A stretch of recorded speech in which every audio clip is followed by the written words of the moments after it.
Polite pero aloof. Iyon ang naramdaman ni Rafael kay Charisse, but in the first place, lihim niyang binati ang sarili na nagawa niyang dumalo dito sa bahay. Hindi lang siguro naamoy ng dalaga, pero tumungga siya ng ilang shot ng brandy bago ito pinuntahan sa bahay. Pampalakas loob.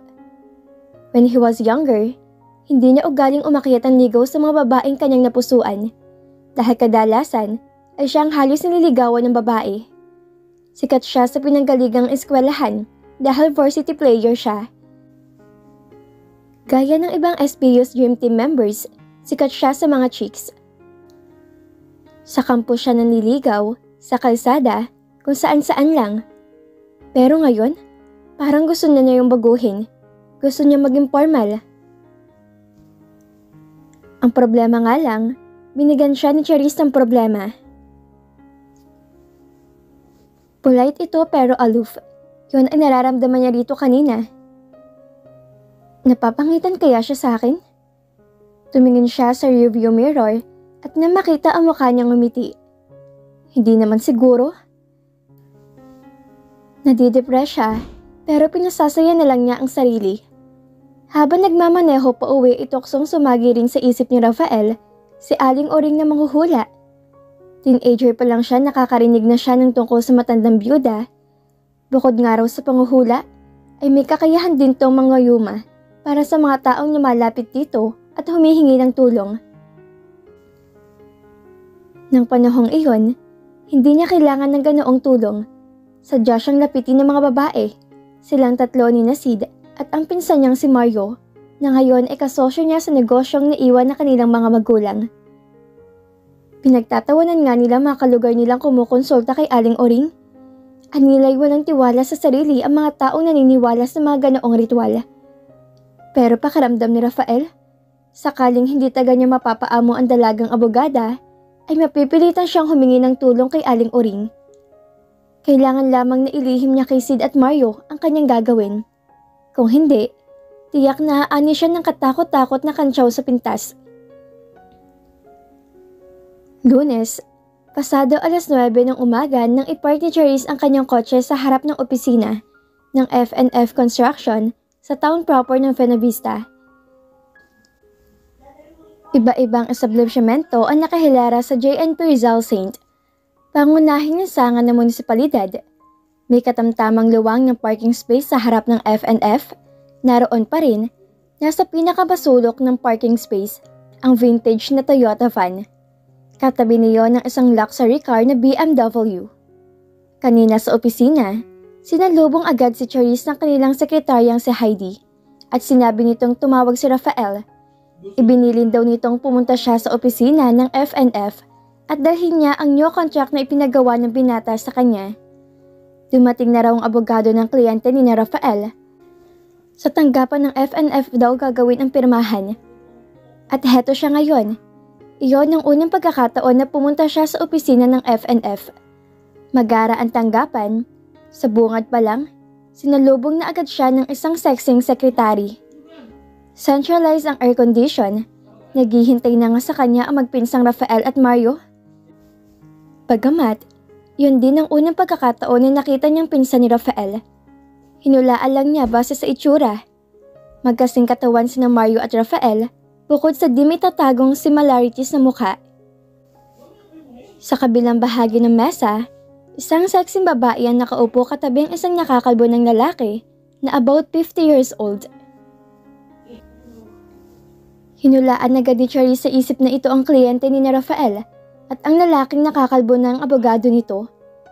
Nakaramdam ng inggit ang dalaga nang masuyapan ang maputing dibdib ng sexing babae.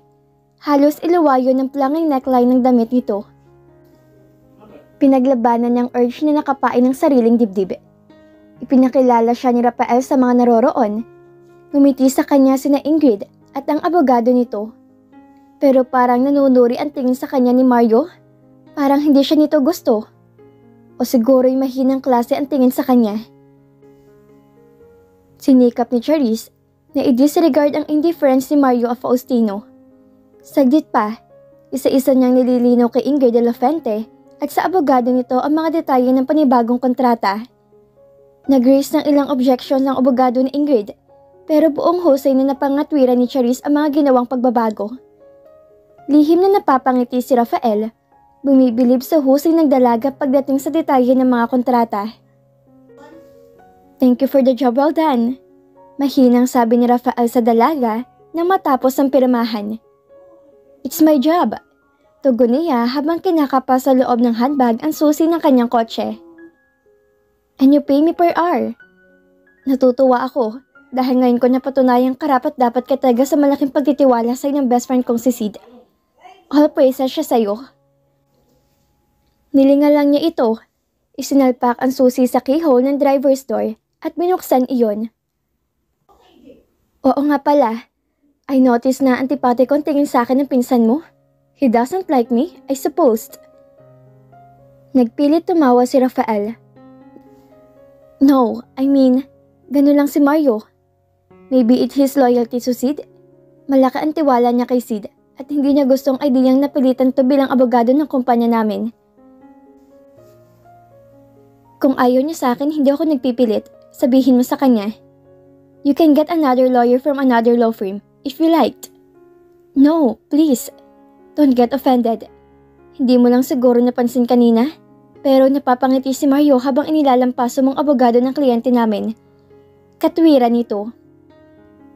When you get to know Mario better, and vice versa, makakasundo kayo." Pumesto na si Charisse sa driver's seat, pero pinatili niyang nakabukas ang pinto ng kotse. Nakatingala siya sa mukha ng nakatungong si Rafael. "Reese?" Titig na titig to sa magandang mukha ng dalaga. "Yes? Can I invite you to a dinner tonight?" Natigil lang si Charisse. "May okasyon ba?"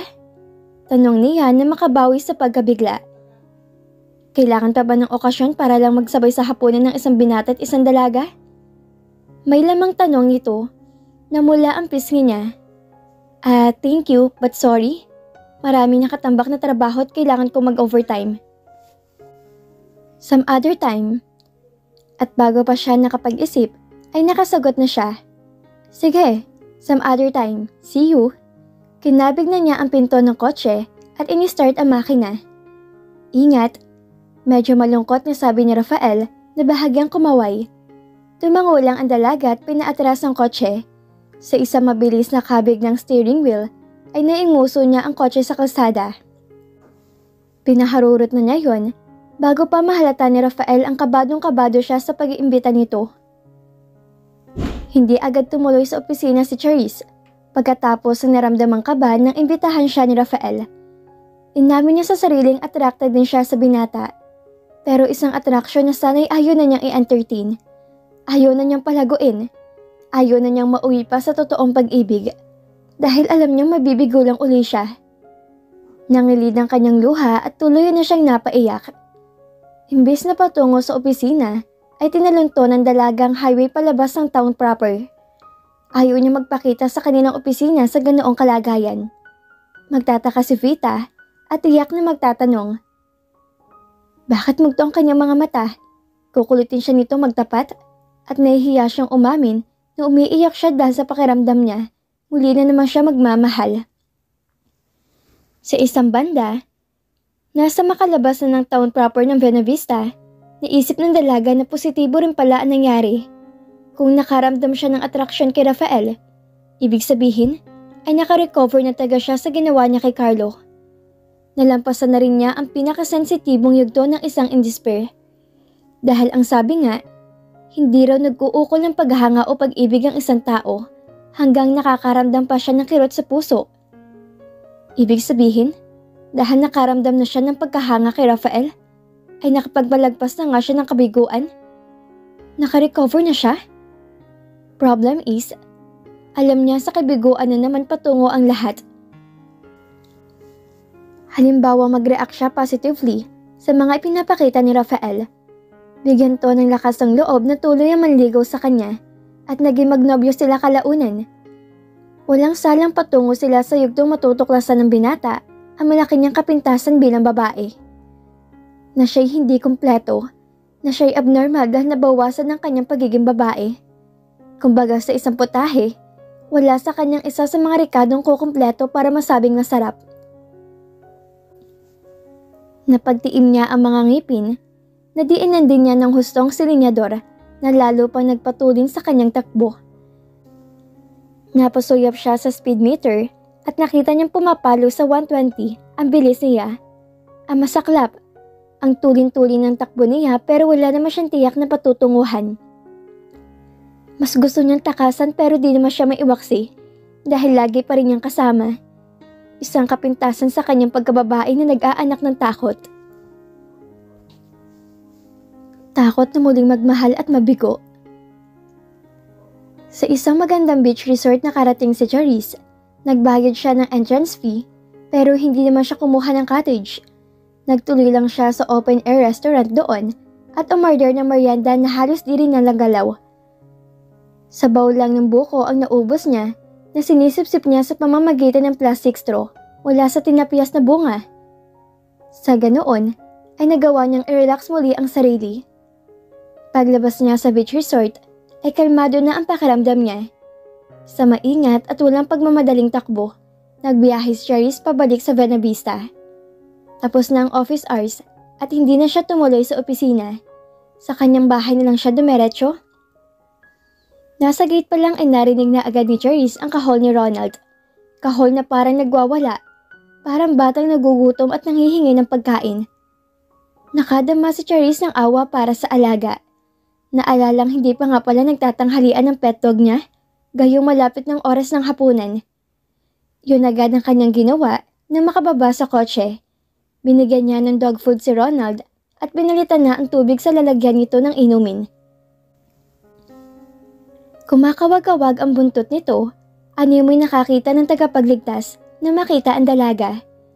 Hinaplos-haplos niya ito sa ulo at saglit na nawala sa kanyang isip ang kanini nararamdamang self-pity. Pero na nag-iisa na naman sa loob ng bahay, na makapasok sa loob ng kanyang silid, ay muli na naman siyang inatake ng awa sa sarili. Paano na siya? Habang buhay na lang ba siyang magiging alipin ng takot dahil sa naging kapintasan? Habang buhay na lang ba siyang iiwas sa opposite sex upang makaiwas sa muling pagkabigo? Muli, nag-init ang kanyang mga mata. Maya-maya pa'y lumuhan ng umaagos sa kanyang pisngi. Tila wala sa sariling humarap si Charisse sa malaking salamin ng dresser at marahang hinubad ang blouse. Kagat ang labi nagtatanggal ng bra, sa kanan, isang normal na magandang dibdib ng dalaga. Maputi ang malusog na umbok ng kalamnan na nakokoronahan ng pinkish na nipple. Nakahindig, nagyayabang, tila nagmamalaki, pero wari nag-aanyaya rin ng hahaplos sa palad na lalaki. Ngunit tila nakapandidiring tingnan ang kaliwang parte ng dibdib ni Charisse. Wala roon ng alindog ng kabilang dibdib. Ang naroon ay isang vertical na hiwa na nagbukang patay na alupihan dahil sa bakas ng ipinagtahing sinulid. Flat, wala ang maputi at malusog na kalamnan. Lalong wala ang pinkish na nipple. Iyon ang alaalang iniwan sa kanya na mastectomy pagkaraan madiagnose na mayroon siyang breast cancer. Mahigit 1 taon pa lang ang nakararaan mula nang tanggalin ang kaliwa ng dibdib na nag-iwan ng pangit na pilat sa lugar na dapat ay kinilalagyan ng malusog, kaakit-akit na sangkap bilang isang babae. Ngunit hindi lang sa balat yon, nag-iwan ng pilat, pati sa kanyang damdamin. Sapagkat dahil sa operasyong iyon, bigla siyang iniwan ni Carlo, boyfriend niya for 3 years. Hindi nito matanggap ang isang nobyang iisa ang front bumper. Hindi nito maaatim ang isang kasintahang magmumukhang katawa-tawa kung hindi maglalagay ng prosthesis sa dibdib. Higit sa anuman paman, iyon ang nag-iwan ng sugat kay Charisse. Hindi sa balat, hindi sa isip kundi sa puso at damdamin. At yun daw ang mahirap gamutin dahil ang sugat sa puso at damdamin ay lumilikahangan ng malaking takot. Napahagulhol si Charisse habang tinitingnan ng sarili sa salamin at hindi siya nakatagal. Bigla uli niyang ginampot ang hinubad na blouse at tinakip yun sa nakahubadan ng dibdib. Kung siya ay di makatagal na tingnan yon, lalo na ang lalaki makakaugnay o makakarelasyon niya, na isa loob ng dalaga. Kaya paano niya bibigyan ng pagkakataon si Rafael na makapanligaw sa kanya? Paano niya bibigyan ng pagkakataon ng sarili niya? Pag binigyan niya ang pagkakataon ng kanyang sarili, Ibig sabihin, hahayaan niya magmahal uli siya. Mamahalin nga niya si Rafael at ang ugnayang babae at lalaki ay lagi namang humahantong sa kama. Ano ang magiging damdamin o magiging reaksyon nito pag natuklasan siyang paliiisa ang dibdib? Baka pandirihan siya nito o baka pagtawanan siya. Alin man sa dalawa, pareho magiging masakit. Kaya kaysa masaktan, mas makabubuting umiwas na lamang. Hindi na uli siya magmamahal. Huwag kang antimang. Tila inis na payo ni Vita kay Charisse. Anong hindi ka na magmamahal? That's stupidity. Pero, come on.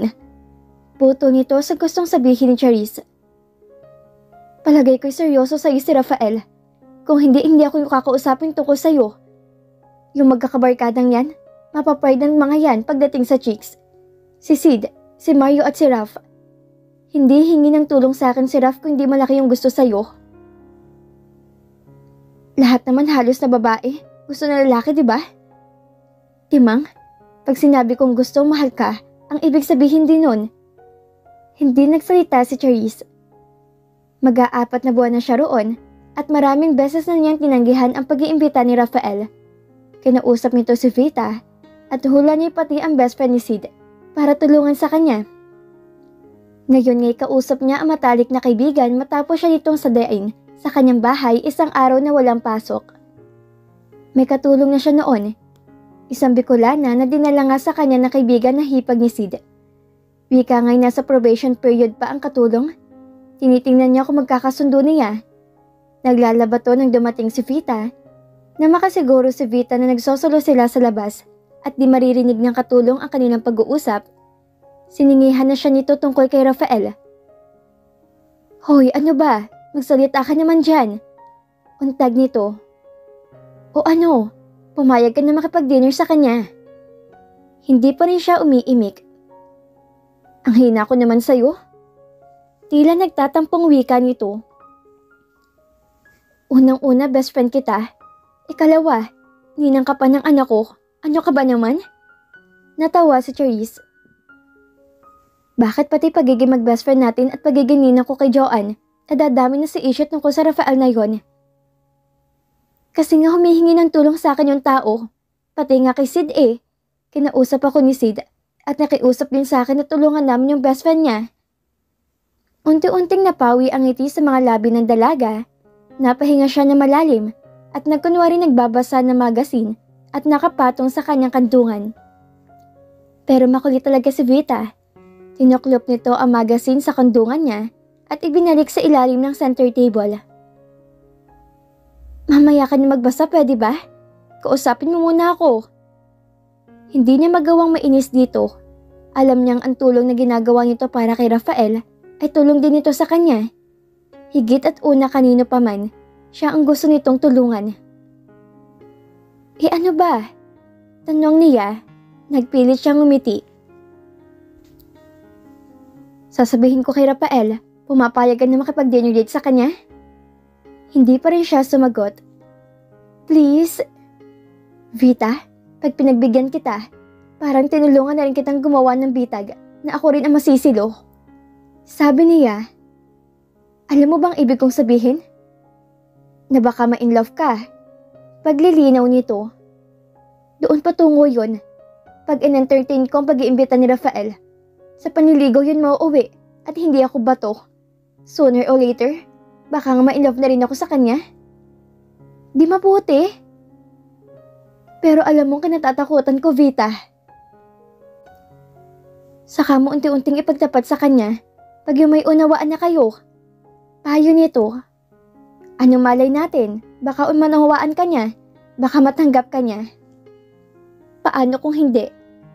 Be positive. Kung ikaw ang nasa kalagayan ko, magiging positive ka pa kaya? Kung di mo susubukan, di mo malalaman kung ano magiging ending.